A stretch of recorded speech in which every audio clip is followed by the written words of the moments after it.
External பைல்ஸ்க்கு நாம சொன்ன ட்ரீட்மெண்ட்டை கரெக்டாக ஃபாலோ பண்ணி நல்ல பாசிட்டிவான ரிசல்ட் வந்திருக்கு, குணமாயிடுச்சு அப்படின்னு நம்முடைய மக்கள் வந்து ஃபோனில் சொல்லும் பொழுது ரொம்ப மகிழ்ச்சியாக இருக்குது.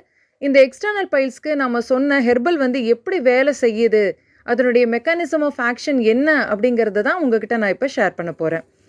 நம்ம சொன்ன 2 விஷயம் வந்து பார்த்தீங்க அப்படின்னா அலோவேரா, இன்னொன்று வந்து திரிபலா சூரணம். இது 2மே வந்து நல்ல ஒரு குட் ஆஸ்ட்ரிஞ்சன்ட், அதாவது துவர்ப்பு செய்கை உடைய பொருட்கள். இந்த ஆலோவேரால இருக்கக்கூடிய ஜிங்க் வந்து நல்ல ஆஸ்ட்ரிஞ்சன்ட்டாக வந்து செயல்படுதுங்க.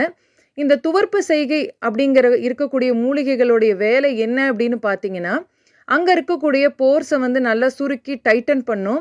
அங்கே இருக்கக்கூடிய ஸ்வெல்லிங், அதாவது நீர் கசிவுகளை வந்து உடனடியாக நிறுத்தும்.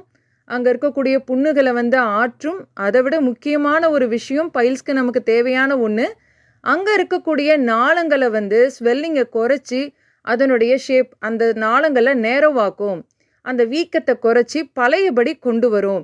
இதை யார் முதல்ல செய்யணும் அப்படின்னா, முதல்ல பார்க்குறாங்க இல்லைங்களா, ரொம்ப தீவிர நிலையில் இல்லாமல் ஸ்டார்டிங் ஸ்டேஜில் இருக்கிறவங்க கண்டிப்பாக இதை செஞ்சாங்க அப்படின்னா மோசமான நிலைக்கு தள்ளாமல் சீக்கிரமாகவே குணமடையலாம். கண்டிப்பாக தயவுசெய்து இதை ஃபாலோ பண்ணுங்க.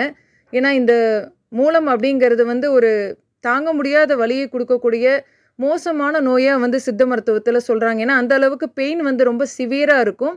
இது ரொம்ப ஈஸியான டிப்ஸ் தான். இது எப்படி செய்யணும் அப்படிங்கிறத இந்த கீழே இருக்கக்கூடிய அந்த லிங்கை கிளிக் பண்ணிங்க அப்படின்னா ஃபுல் வீடியோ வரும். நல்லா பாருங்கள். அதை கரெக்டாக ஃபாலோ பண்ணுங்கள். ஏதாவது சந்தேகம் இருந்ததா கண்டிப்பாக நீங்கள் கேட்கலாம்.